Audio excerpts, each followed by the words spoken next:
सामने मुंबई से तशरीफ लाए हुए साबिक एमएलए MIM के और पार्टी प्रवक्ता वारिस पठान साहब अपनी बात रखेंगे।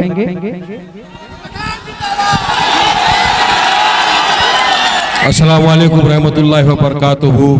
शह नशीब पर तशरीफ फरमा मजलिस इत्तेहादुल मुस्लिमीन के प्रेसिडेंट सदर मेंबर ऑफ पार्लियामेंट मोहतरम जनाब असदुद्दीन ओवैसी साहब, मजलिस इत्तेहादुल मुस्लिमीन के बिहार के अमर MLA और प्रेसिडेंट मोहतरम जनाब अख्तर ईमान साहब, तौसीफ आलम साहब, युवा नेता और राष्ट्र प्रवक्ता आदिल हसन साहब, मजलिस के तेलंगाना MLA माजिद हुसैन साहब, मजलिस के जिम्मेदारान और यहाँ मौजूद मेरे दोस्त, मेरे बुजुर्ग और मेरी माँ और बहनें, आज का ये कॉर्नर मीटिंग, ये नुक्कड़ सभा मजलिस की जो 4 दिन की सीमांचल न्याय यात्रा है, कारवान ए इंसाफ, उसका हिस्सा है।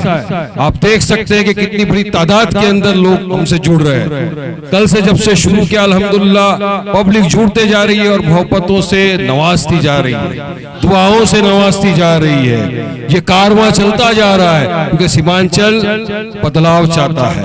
सीमांचल चाहता है कि कोई ऐसी पार्टी यहाँ आए, एक विकल्प के तौर पर। इतने बरसों से आपने सबको वोट दिया, अब आपकी पार्टी आपके सामने खड़ी हुई है। वोट दो, ताकत को मजबूत करो। मैं समझता हूँ जोकी के अंदर जो लोग हैं, इसमें काफी लोग मुंबई में रहते हैं, बिहार के, मुझे कांटेक्ट भी करते हैं, मिलते हैं। मैं हमेशा से बोलता हूँ, एक बिहारी अब बदली हो गए, एक बिहारी 200 पे भारी, और जो मजलिस से मोहब्बत करे वो 2000 पे भारी। अब ये बिहार की जनता को, सीमांचल की आवाम को फैसला करना है कि इस मर्तबा, पिछली बार भी आपने बहुत दुआओं से नवाजा, वोटों से नवाजा, कामयाबी दी मजलिस को, मगर होता है कुछ लोग अपने ईमान का सौदा कर देते हैं, भूल जाते हैं कि चुनिंदा रुपयों के लिए अपना जो सौदा यहाँ करता है उसको दुनिया में और आखिरत में दोनों जगह हिसाब देना पड़ता है। ये जो आपके कमर में, पीठ में खंजर भोग कर जो चले जाते हैं, ये जो घमंड के अंदर सोचते हैं कि हमारे वोट थे, अरे नादानो, ये मजलिस की आवाम ने मोहब्बत से नवाजा था। असद ओवैसी साहब को मोहब्बत से नवाजा था मजलिस ने, जिसकी वजह से आपको इतने वोट मिले, आप जीते और ऐवान असेंबली के अंदर गए। अगर मर्द का बच्चा है, इंडिपेंडेंट लड़के का पता चल जाएगा कहां खड़ा है, तो है कि नहीं? मजलिस के लिए दिया था ना, असद साहब को देख के दिया था ना। हाँ, तो फिर समझ लो तुम्हारा कुछ नहीं है, टाइट है फीसदा तुम्हारा। अब जो मिल गया कितना चलेगा, जिंदगी भर तो नहीं चलेगा ना। मगर एक कहावत याद आती है मुझे, बेटा अपनों को जो ठुकराएगा वहां गैरों की ठोकरें खाएगा।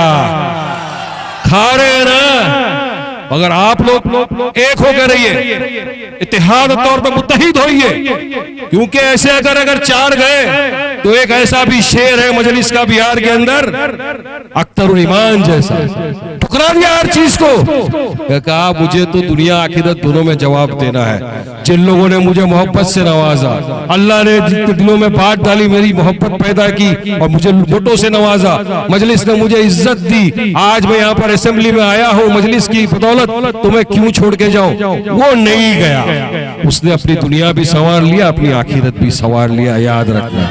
और इतना ही नहीं, एक अकेला शेर बिहार की असेंबली के अंदर गया, 5 साल पूरा ऑपोजिशन सामने था, नीतीश बाबू, ये सारे आबू बाबू जितने थे सब ऑपोजिशन में थे, मगर लड़ा। और इतना ही नहीं, 5 साल में 800 करोड़ का बजट अपनी कॉन्स्टिट्यूएंसी के लिए पास किया और वह काम करा के दिखाया। मजलिस के शेर ने काम करके दिखाया वहां पर। यकीन मानिए, एक जीत के जाता है तो इतना काम होता है।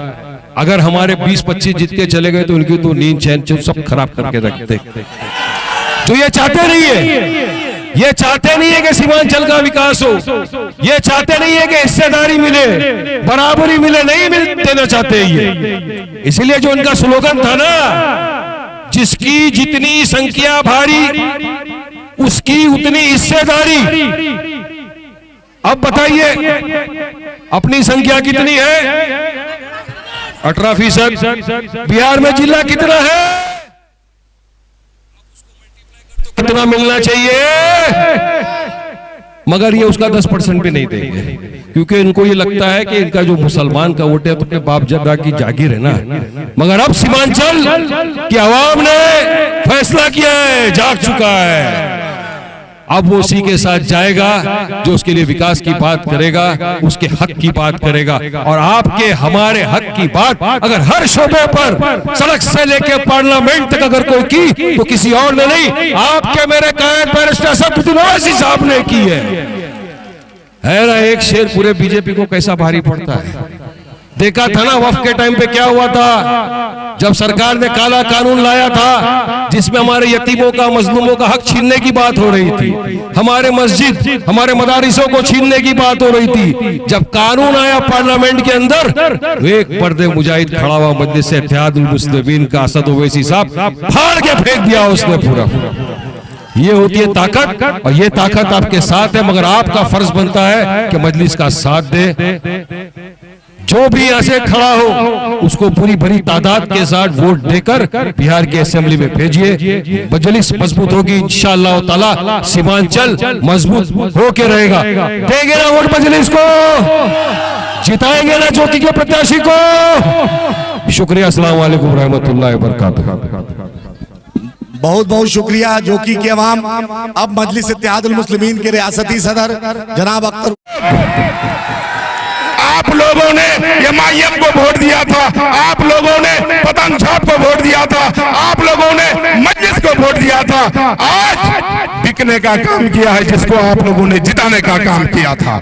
ऐसे लोगों को जवाब देना है आपको। यही कहा करके मैं आप लोगों से रुखसत होता हूँ। अस्सलाम वालेकुम व रहमतुल्लाहि व बरकातुहू। अब हमारे सामने करो, मैं समझता हूँ जोकी के अंदर जो लोग हैं, इसमें काफी लोग मुंबई में रहते हैं बिहार के, मुझे कांटेक्ट भी करते हैं, मिलते हैं। मैं हमेशा से बोलता हूँ एक बिहारी अब बदली हो गई, एक बिहारी 200 पे भारी, और जो मजलिस से मोहब्बत करे वो 2000 पे भारी।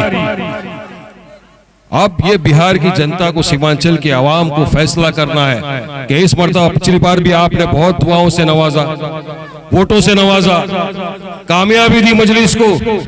मगर होता है कुछ लोग अपने ईमान का सौदा कर देते हैं, भूल जाते हैं कि चुनिंदा रुपयों के लिए अपना जो सौदा यहाँ करता है उसको दुनिया में और आखिरत में दोनों जगह हिसाब देना पड़ता है।